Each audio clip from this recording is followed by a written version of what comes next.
the technique that was hidden inside you. Before words, there were symbols. Before books, there were temples. And before your mind, there was the vibrational memory of the soul. This isn't a story about learning something new. It's a journey of remembering something ancient.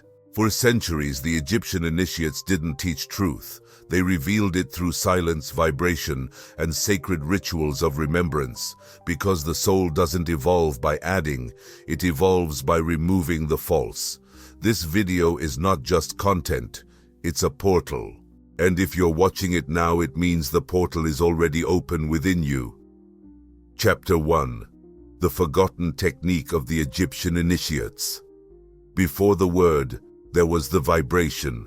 Before the mind, there was the memory. And before you forgot, your soul already knew. The ancient Egyptians never believed the soul should be taught. They believed it should be remembered. In the sacred temples of Kemet, hidden within stone and sun, the priests guided initiates through silent rituals where the body would rest, but the consciousness would travel, a symbolic death, a crossing beyond the veil. And when they returned, they weren't the same. They hadn't learned, they had remembered. This wasn't knowledge, it was frequency. A secret technique, not forbidden because it was dark, but because it was too bright to be controlled. The Egyptians knew every soul carries a sacred name, a frequency that can't be spoken, only embodied. That name lives inside you, now dormant, silent, but pulsing. And if you're hearing this, maybe the memory has already begun. Chapter 2. The Invisible Call. Do you really think you found this video by accident? That it just appeared on your screen by some stroke of luck? The ancient Egyptians would say otherwise. They called it Noar, the invisible breath of the divine, a silent force that moves the soul before the mind even notices. This call doesn't come from outside. It begins as something subtle, a weariness of living asleep, a quiet question that won't go away, a discomfort with the truths you were raised to believe. That's how the soul begins to stir in the sarcophagus of the ego. Because you're not here to learn something new, you're here to remember what never left you. And when that remembrance begins to rise, the world around you starts to shift. You see signs, time feels different. People leave your life like misaligned puzzle pieces, and others appear like echoes of ancient promises. This is not your imagination. It's the first alignment between your vibration and your true identity. The priests of the Temple of Isis taught that the first sign of awakening is the external world losing its hold over you and the internal light beginning to rise. This light doesn't come from intellect, it doesn't come from spiritual ego. It rises from your original frequency pulsing beneath the noise. This call does not shout, it whispers. But if you listen, it leads you back home. You weren't drawn to this by chance. You were pulled by sacred resonance. Because the Egyptian technique we're reactivating now isn't a method of doing, it's a technique of remembering. And to remember is the soul's most revolutionary act. Chapter 3. Why was it hidden? Not everything was lost. Some things were hidden on purpose. The Egyptian technique of vibrational remembrance didn't disappear. It was sealed, not because it was dangerous, but because it was too powerful to control. The ancients knew that when the soul awakens, it becomes sovereign, and a sovereign soul cannot be ruled. That's why what was once taught in the temples of Luxor, Karnak, and Dendera, through symbols, initiations, and silence, was slowly dismantled. The initiation chambers were replaced with dogma. The sacred mantras became empty words, and the sound of the soul was replaced by the echo of fear. What was internal became external ceremony. What was sacred became secret, but the secret was never the technique. The true secret was, who are you without the world on top of you? And that was too dangerous to leave out in the open. The threat wasn't to empires or religions, it was to the system of collective forgetting.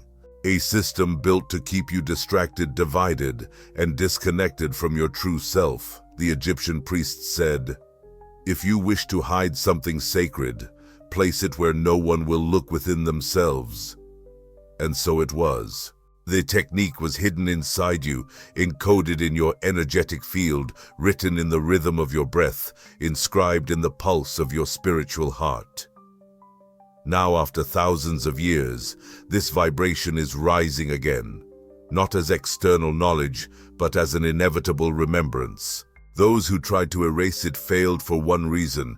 You can't destroy what's etched into the soul. They buried the papyri. They desecrated the temples. But the true temple was never touched, because it lives where time cannot reach, in the eternity of your consciousness, and now it's beginning to open again.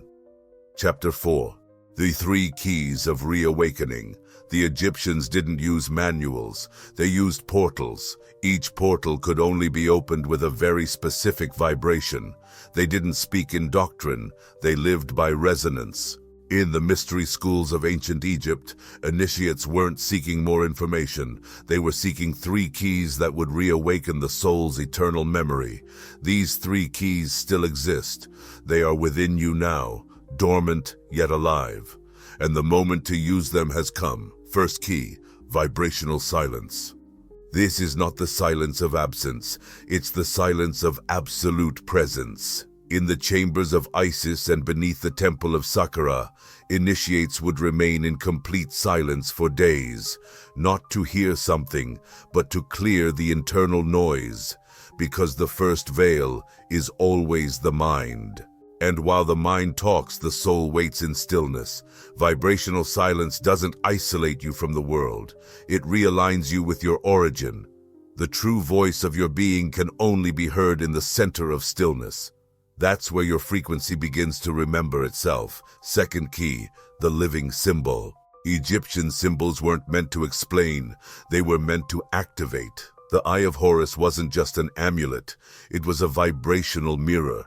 The lotus flower wasn't decoration, it was a symbol of internal rebirth. The urea serpent on the pharaoh's forehead wasn't ornamental, it was the sign of awakened energy rising to the third eye.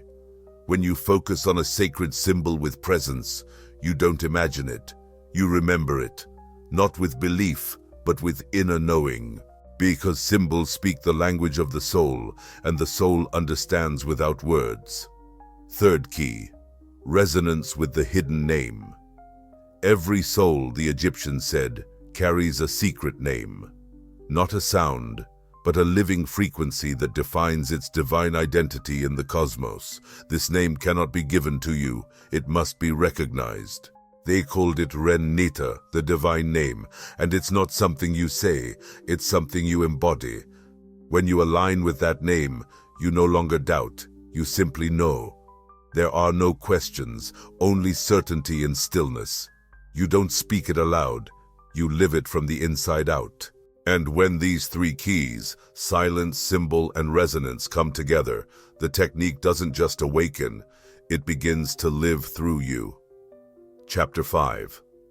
How to recognize your truth. In the solar temples of Heliopolis, the ancients said, your real name isn't spoken, it is remembered with the whole being.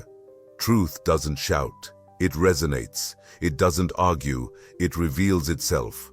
Like the first light piercing the darkness of the inner chamber, and that light is you. But how do you know what's true in a world that taught you to forget? How do you feel the difference between your essence and the echo? The Egyptians taught a sacred formula, not with numbers, but with vibration. If it brings you closer to your real self, if it creates a quiet warmth in your chest, if it brings peace before it brings explanation, it's truth. Truth doesn't trap you in belief. It frees you from the need to explain. It isn't mental, it's vibrational. It doesn't convince you, it recognizes you. And when you come into contact with it, something ancient rises from within, like the Ba, the winged soul of Egypt, lifting out of the body to remember its divine name. This truth doesn't come as an idea, it comes as a presence. You stop searching for proof, because now you are the proof. Your body aligns, your breath shifts, your gaze deepens, and suddenly, without learning anything new, you know this was always within me. It is not new, it is older than time and deeper than thought.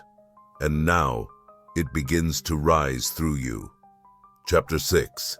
The language of your soul's sacred name, Ren Nectar, the divine frequency. The ancient Egyptians knew everything that exists has a name, but not every name can be spoken. The most sacred name isn't the one you received at birth. It's the one your soul carries from before time began. They called it Ren Nectar, the divine name. It is not sound, it is living vibration. A unique energetic frequency etched into the eternal fabric of creation. When you vibrate this name, even without knowing how, you don't get closer to God. You remember you are part of God. That's why the priests of Luxor taught that to pronounce the name is to awaken the sleeping God within. But here's the truth no one ever told you. You don't need to know this name as a word, because the soul doesn't speak in letters. It speaks through states of being. Your divine name reveals itself when your thoughts, emotions, and actions align with your essence. It's not spoken, it is embodied. And once you embody it, the world around you begins to respond. Doors open, patterns shift, coincidences disappear, and are replaced by sacred synchronicities. Because now the universe is no longer responding to your ego, it's responding to your Ren. And in that moment you no longer seek permission, because you are the key.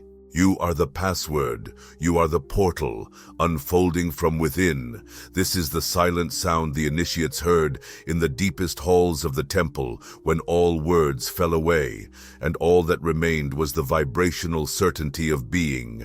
And then, with their eyes closed, they began to see. With their bodies still, they began to travel, and with their divine name pulsing in the chest, they returned, remembering. Chapter 7. The moment of crossing. The soul steps forward. There comes a moment in the journey when the seeker stops walking with their feet and begins to walk with presence. This moment is the crossing. In Egyptian lore, it was symbolized as the weighing of the heart, a sacred rite before Mayat, the goddess of truth, where the soul's heart was placed on one side of a scale and a single feather on the other. But it wasn't a judgment from the gods, it was an inner alignment. Because to pass through the veil, the soul had to be light, not light from forgetting, but light from illusion. And that's the moment you face now. Everything that is not truly you begins to fall away. The masks, the old roles, the borrowed fears, the inherited desires, all burned away by the sacred fire of truth. What remains? Only that which is eternal, the pure vibration of your being. You don't need to die to cross this threshold, but you do need to let die the character, the one who learned to please, hide, control, and conform. Because the real you doesn't seek to fit in, it already belongs.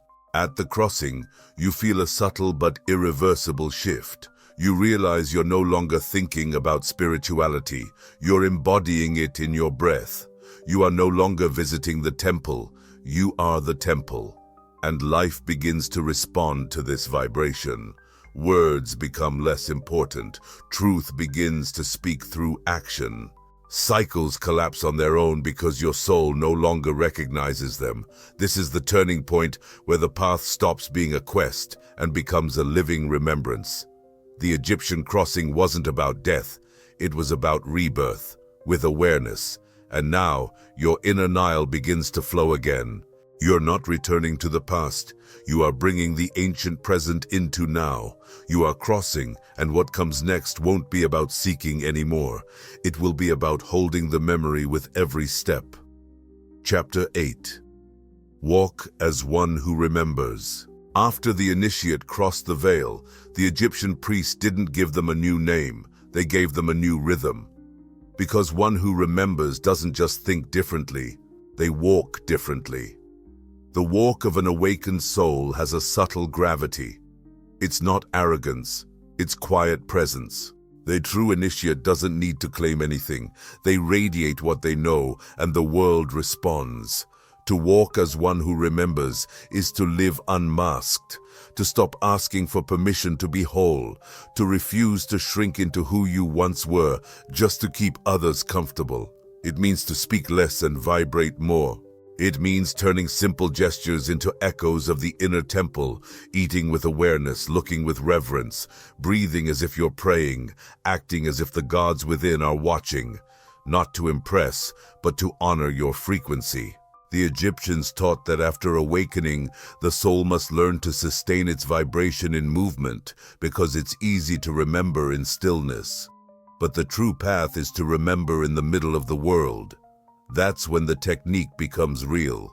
Not when you are alone, but when you are challenged, misunderstood, or dismissed.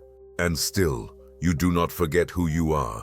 This is the real ritual, to live among those who sleep without going back to sleep yourself. To walk as one who remembers is to be a lighthouse without needing to shine, to be present without needing to be seen. It's to know that real power is not in doing magic, but in living with such coherence that the world begins to harmonize around you. You are no longer looking for the path.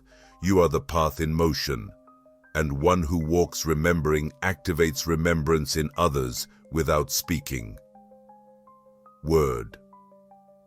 Chapter 9. The collective awakening is happening in silence. Something is happening right now, but it's not loud. It's not on the news, it's not trending, and that's why it's real. The ancient Egyptians called it Shamsu, the followers of the light of Horus.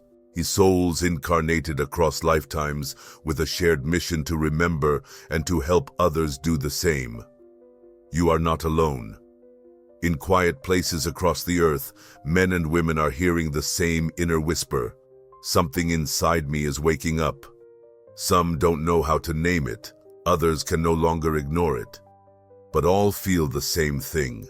The time of remembrance has arrived, and the most sacred part of this awakening is that it's happening in silence. It doesn't need external temples, new dogmas, or perfect figures. The real spiritual revolution is unfolding in ordinary bodies, in simple lives, in eyes that meet and remember without a word. Have you noticed? People are stepping back from noise, feeling an invisible pull to look inward, to breathe consciously, to seek what cannot be bought, to remember what cannot be taught. This is not a trend, not an algorithm. It is mass vibrational alignment. The Egyptians prophesied that one day initiates from every age would reunite not in one place, but in one frequency. That day is today, and this encounter is now. Because every time you choose to remember, you strengthen the invisible web of awakened souls who are changing the world without touching the world. Not through force, but through frequency, and no empire can stop a revolution like that. Chapter 10. You are not alone in this. You are the trigger of remembrance in others. In every Egyptian temple, there were mirrors made of polished bronze, not to reflect the face, but to remind the initiate. You are the reflection of the divine in human form. The masters knew. The soul doesn't fully awaken until it sees its own light reflected in another. You're not here just to remember who you are. You're here to become a living activation for those who are still asleep. And that doesn't happen through words. It happens through embodied vibration, because when someone meets a soul who lives what they remember, something ancient inside them stirs, something they didn't know they'd lost. And you've already been that meeting for someone, even in silence, even without knowing. Every time you chose truth over performance, stillness over reaction, love over control, you were a mirror. And in that mirror, others saw a part of themselves they had forgotten. That's how awakening spreads. You don't have to carry the world, but you must live with such vibrational coherence that the world remembers what it is just by being near you. The Egyptians called this Hika, the sacred magic of living truthfully, speaking consciously, and vibrating with intention. You don't have to do more. You just have to be fully here. And in that presence you become an invisible gate. Every person who passes through your field, every soul that looks into your eyes, every heart that hears your silence receives something. Even if they don't understand, even if they resist, even if they run, the seed is planted, and that seed has a name: remembrance. Final call. The portal has already opened. If you've made it this far, it means something inside you already knew. Maybe it came as a whisper, maybe it roared like fire, but something brought you here, and that something doesn't miss. You're not watching this by chance. You're responding to a call that began before your name, before your body, before this lifetime. What you felt in this video wasn't content. It was sacred remembrance. And remembrance doesn't want to be saved. It wants to be lived. So don't let this flame fade. Leave a signal in the visible world that your soul has awakened. Write in the comments, "I remember." This isn't just a phrase. It's a frequency that travels. Like this video, not for numbers, but so the algorithm can help spread remembrance to those still caught in forgetting. Share this with someone who needs to remember who they are. You may be the mirror they've been waiting for. Subscribe to this channel, not to follow a teacher, but to walk together as silent initiates from the same lineage. Because the time of waiting is over, and the soul that awakens now awakens others. The real revolution is silent. It's vibrational, and it has already begun with you. You're not here to learn, you're here to remember, and remembrance has already begun.